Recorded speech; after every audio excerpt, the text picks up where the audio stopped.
Okay, so this is my in-service presentation. For my senior practicum, I was placed at Richwoods High School in Peoria District 150. And I was placed there from September 20th to November 23rd, that Tuesday before Thanksgiving. So, who am I? I was a teacher of the deaf, and I was in the self-contained classroom at Richwoods. So, my CT's name was Kayla Mattis. So I was in Mattis's class for the entire day, and all of the kids came to us. And we didn't have a lot of kids at one time. I think the most kids we had in a class at one time was probably four.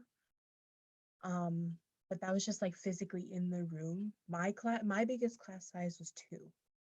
So and I only taught three kids in total. I taught first and second hour. First hour was to math to two teenage boys, and then second hour was a life skill slash IEP goal work class with one girl. Um, my student that I focused on was, um, I'm going to call him DS because those are his initials. He was a 17-year-old boy. He was a senior at Richwoods, but he's going to stay at Richwoods until he is either 19 or 20. I cannot remember. He's going to stay and do like those extra programs that some high schools have you do. He wears both a hearing aid and a cochlear implant, but he always wears his hearing aid and he almost never wears his cochlear implant. Um, I don't exactly know why he never wears his cochlear. He just doesn't. Like he doesn't give a reason why. And he has sensory neural hearing loss. So on his left side, which is his cochlear, he never wears it, so he never hears out of that ear. But if he were to wear it, it would be in the profoundly deaf, like the 120 range. His right ear is his hearing aid, and he always wears that, and that is in the moderate to severe hearing range. So he has bilateral hearing loss, like I said. Um, yeah, right ear is moderate to profound hearing loss, and that's his hearing aid. Left ear is his profound to severe hearing loss, but he does not wear his cochlear consistently. I saw it maybe twice the entire semester, but he never actually wore it. So here is his audiogram on the frequent sound audiogram. His right ear is this above the left ear because of his hearing aid, and his left ear is in like his lowest is 120, like I said. And so I asked him, and he said that he got his hearing amplification from Carl. So his hearing aid is a small electronic device that amplifies all sound. His cochlear implant is a surgically implanted neural prosthesis that provides a person with sensory hearing loss and a modified sense of sound. So like his sense of sound when he's wearing his cochlear is not normal hearing. It's like almost like a robotic kind of voice because the processor is taking in that sound and then changing it to what he can understand. But like I said, he constantly wears the hearing aid, but he almost never wears the cochlear. So his left side is just completely deaf. He does not hear out of that side, no matter what we try to get him to do.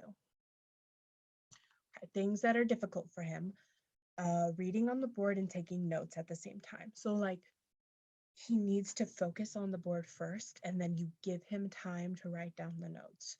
Because if you're like, write this down while I'm talking, he's never going to get it. Like, he will never write down the notes. He'll be like, where was this? Be like, well, you're supposed to write it down. He's like, I was focusing on you. So always give him ample time for that. Um, Another thing that's difficult is his grade level vocabulary. He was the person that I did the PPVT on, and his mental level, well, his age representation was about 7 years old.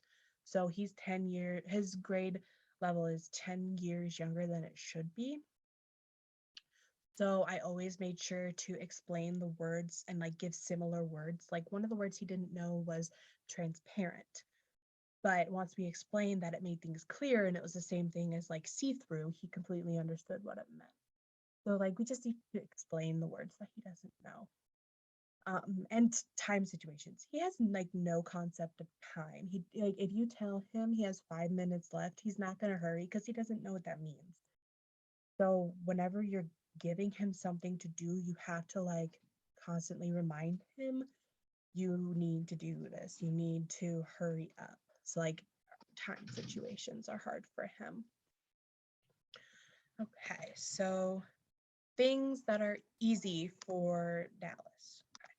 So topics that he's familiar with, answering direct questions like if you ask him what is blah blah blah and he'll answer it. Like he has no problem answering questions.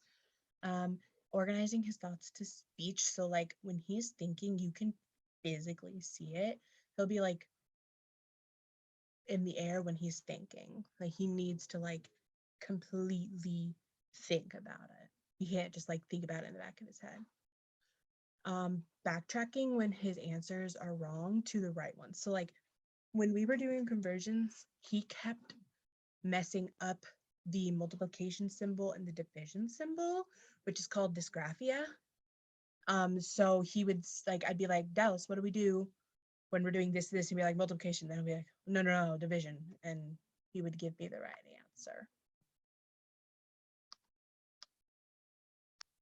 So here are some accommodations that he has in the classroom. So it's a total communication / ASL classroom. So he needs both of that. He needs all directions signs, and sometimes he needs directions repeated or rephrased. Materials need to be adjusted to his reading level. He has intense language instruction throughout all of his curriculum. That goes back with his vocabulary age grade. Um, Modified grading to reflect his progress. So like if I realize that he's not getting what I'm trying to do, we need to back it up and make sure that he's actually understanding what's happening. The use of visuals and manipulatives and or role play is very helpful for him. It gives him something to grasp onto to what he's learning. He needs acoustically appropriate environment, preferred seating, and alternate test sites if he requests it, which he almost never did. He almost never requested to be in an alternative test site. He always needs a calculator in response if it's math. His timing for the classroom is 50%, so he needs to be in the classroom 50% of the time, which he was always in the classroom. It wasn't a big thing. For the state, oh no, that's not what that means. That means that time taking a test needs to be 50% more in the classroom and 100% more in the state.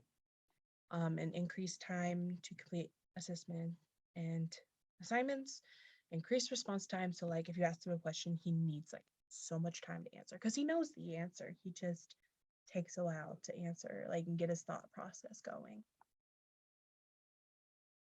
Recommendations. So I have a lot of recommendations that I'm not going to read out. I'm just going to let you pause the video and watch it.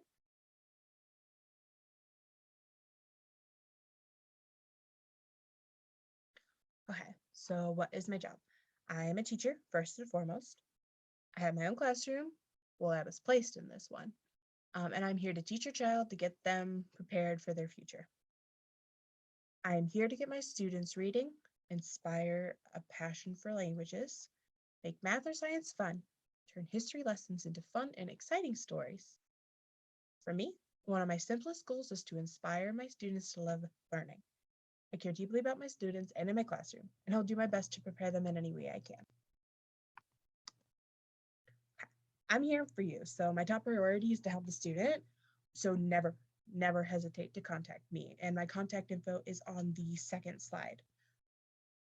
And I will email you a copy of this presentation so that you are always able to look back and see what DS is all about.